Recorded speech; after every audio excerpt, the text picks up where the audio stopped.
to their homes in Oregon, and they're not here, which is a detriment to them. They had as much a right to be here as she did for sentencing. All right, buckle up, guys. This one's a wild ride.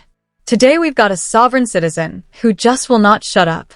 She honestly believes she's above the law and spends the entire hearing yelling over the judge like that's gonna help her case. Spoiler, it doesn't. The judge? Absolute no-nonsense. By the end, he drops a sentence on her so hard, she probably thought it was a war crime.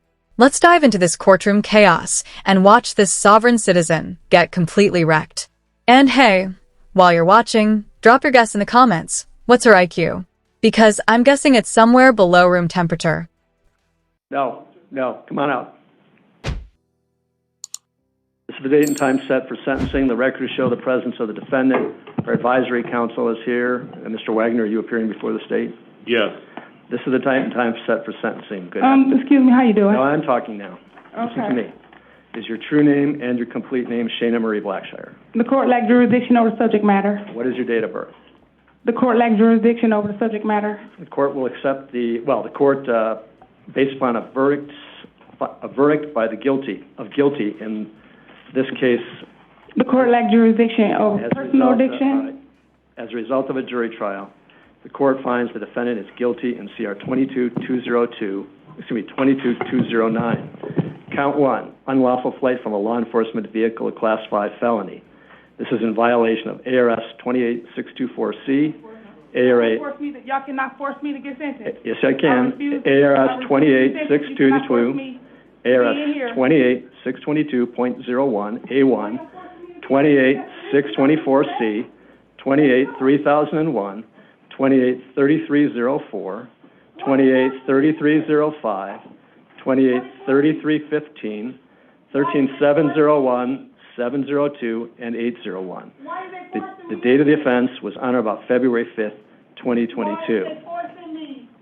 The offense is non-dangerous, and I'm finding it non-repetitive for reasons I'll state on the record. Count three,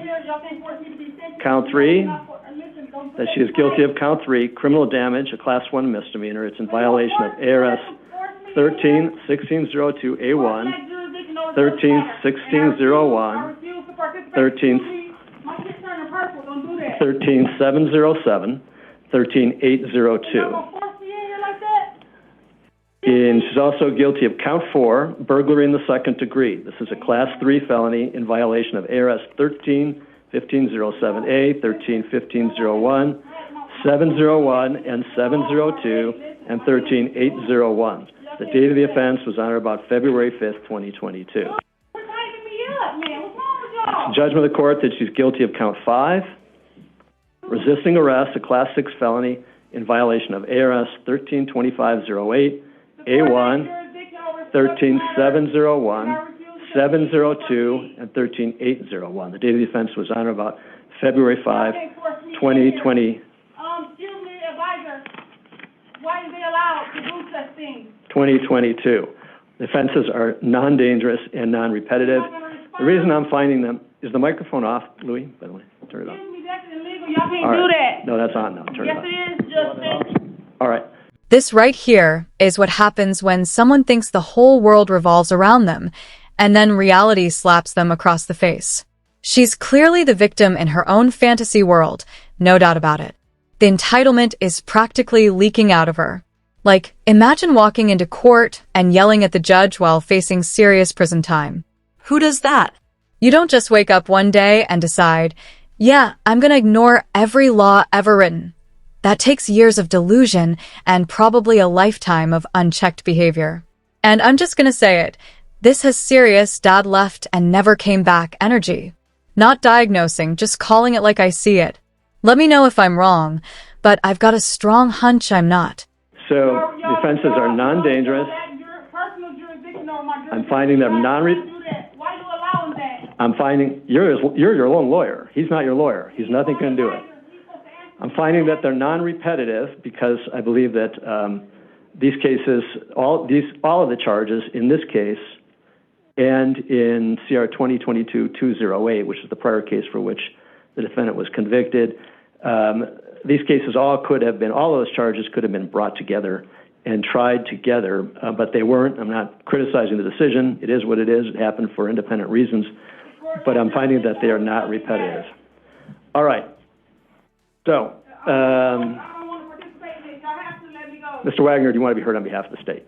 I do, Your Get Honor. out of here. I refuse to proceed. And if the victims wish to be heard, we have victims here in the courtroom, a victim, I think, I'm not sure. No, Your Honor, she's No, they're not. outlasted the victims. So I'll ask the victim. Do you wish to be heard? The victims have had to return back to their homes in Oregon, and they're not here, which is a detriment to them. They had as much a right to be here as she did for sentencing, but she is her own attorney, and she's drugged us out long enough that the victims aren't here to give a statement today. Right, so y'all can't do that. Y'all cannot force me. Y'all can't sentence me like this.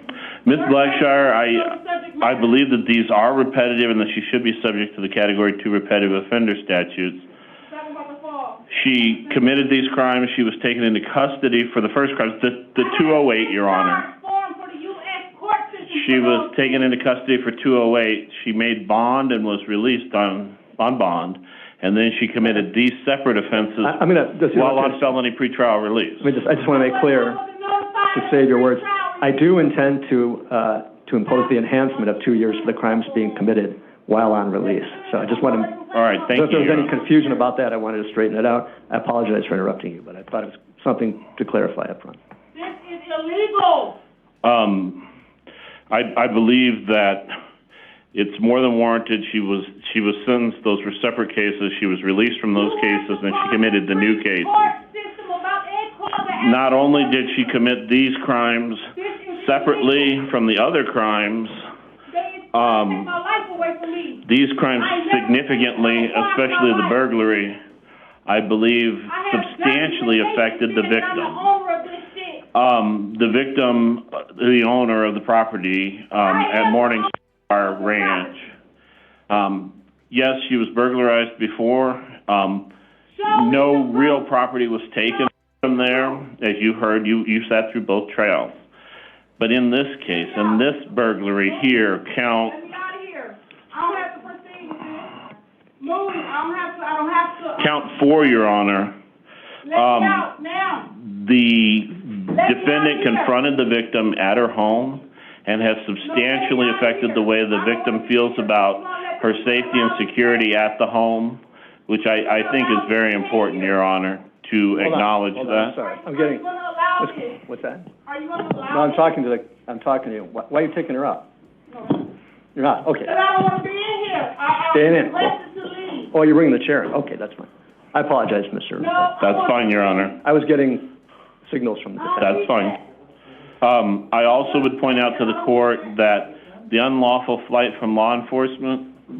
I stand by. Apparently they're going to restrain her and bring her back in.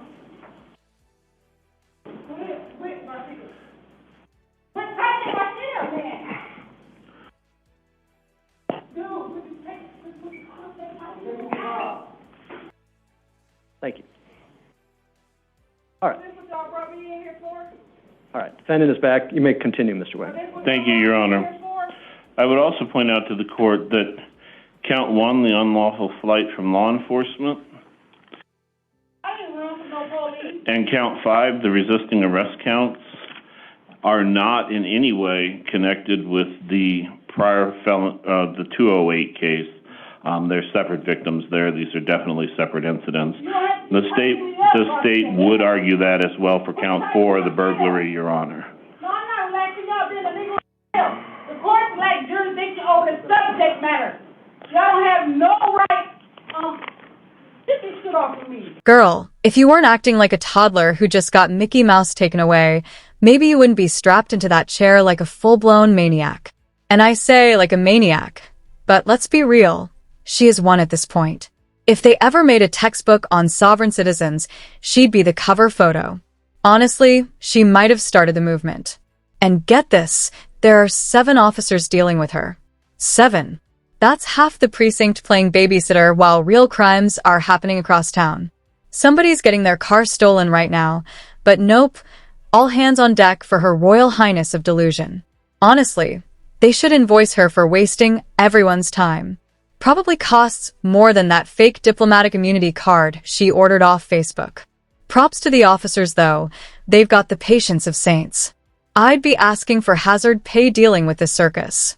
If I could have just a second, Your Honor. I ain't never been biting with y'all. What's the statutory reference to the 2-year enhancement? I can't remember that. It is, I'm sorry, Your Honor, it is 708D. And I don't know that I made that entirely clear, but it just, whatever the sentence, the court prescribes, each sentence gets a 2-year enhancement. Is that ARS 13-707? Yes, I'm sorry, ARS 13708. It's illegal. But not as to the misdemeanor, obviously. Not as to the misdemeanor. I concur with the misdemeanor assessment that probation had, that it's just time served in the county jail, that she's already fulfilled more than the requirement for that. I agree that the presumptive terms are warranted in the other cases as well, Your Honor. I would point out that the jury during the aggravation phase, the jury found 4 aggravators. They found 4 aggravators. We have no mitigators here that I can see. Even with all of that, I would still ask for the presumptive terms as a Category 2 repetitive offender with the enhancements for the 13708D. I think that these charges probably would be warranted to run concurrent with each other, but I do feel that they should run consecutive to the defendant's prior case. She caused more harm and more emotional stress to the victim, the owner of the property, and then we have separate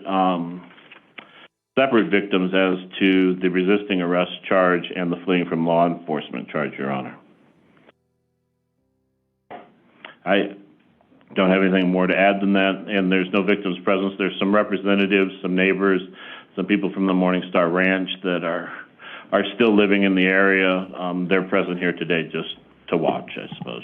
Very well. Thank you very much. All right, the court imposes a sentence as follows. As to count 1, unlawful flight, a Class 5 felony, the court, as I said, finds the offense to be non-repetitive, non-dangerous. The court imposes the presumptive term of 1.5 years in the Arizona Department of Corrections. The court imposes an additional 2 years sentencing enhancement because this offense was committed while the defendant was on pretrial release, and that's pursuant to ARS 13708D. So the total sentence as to count 1, Class 5 felony, is 3.5 years. As to count 2, this is the misdemeanor criminal damage. The court imposes a sentence of time served.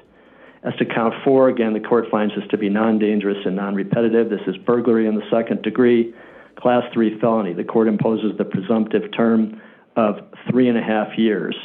The court also imposes the sentencing enhancement pursuant to 13708D of 2 years. So the total the total sentence for count 4 is 5.5 years.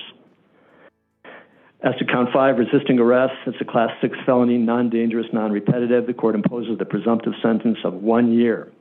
The court further imposes the sentencing enhancement as required by law under ARS 13708D for 2 years, for a total of 3 years as to count 5. If you're into this kind of chaos, go ahead and smash that like button and hit subscribe. It helps a ton and lets me keep bringing you courtroom carnage like this.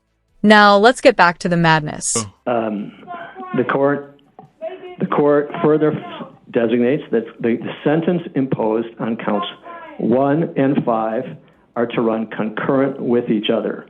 That is the unlawful flight and the resisting arrest. The sentences in counts 1 and 5 are to run concurrent with each other. The sentence imposed on counts 1 and 5 are to run consecutive to the sentence imposed on count 4, which was 5.5 years as to burglary in the 2nd degree. So the sentence imposed on counts 1 and 5 is to run consecutive to count 4. The court imposes the sentence imposed on count 4 in this case, which is burglary in the 2nd degree of 5.5 years, is to run consecutive to the sentence that was imposed in case number CR 22208 Right, so the sentence imposed as to count 4 in this particular case is to run consecutive to the sentence imposed in case number CR 22208. That's because this defendant was released in the prior case, 22220, alleged to have occurred, I believe, on February 5th, 2022. So the events that happened at the Morningstar Ranch that were the subject of 22208, do you wish to have an attorney appointed to represent you on the appeal? If you cannot afford to pay one, the court will pay the costs of an attorney to represent you on appeal. That will include the costs of the lawyer's legal fees and legal costs. You will not have to pay anything. Do you wish to have an attorney appointed to represent you on the appeal? No. Appeals are specialized actions, and Court of Appeals is very sticky with their rules. They're very strict, and it's a real specialty with someone who knows how to write good appeals. I met with you before when you were here before, and we met not in chambers, but in the holding cell area. It's all on the record, what I'm referring to, and I advised you that it really is in your best interest, I believe, to have a lawyer represent you on appeal, and you indicated at that time that you don't want a lawyer to represent you on appeal. I'd really encourage you to do it. I think it's in your best interest, but it's your choice. Okay. You said I need what with that? You're excused. You're remanded to the custody of the sheriff to be delivered to the Arizona Department of Corrections to fulfill a sentence. How What? much time? Hold on a second. What? How much time did you give me? You just said a whole bunch of numbers. Yeah, you can take them. You're excused. Thank you. Good luck. All right. I'm not having the defendant step forward to sign for notification of her rights and to sign the judgment in this particular case. She's consistently throughout all the proceedings in the Justice Court and in this court as to whenever required to do so or asked to do so, refused to sign anything. So that would be fruitless to ask her to do that.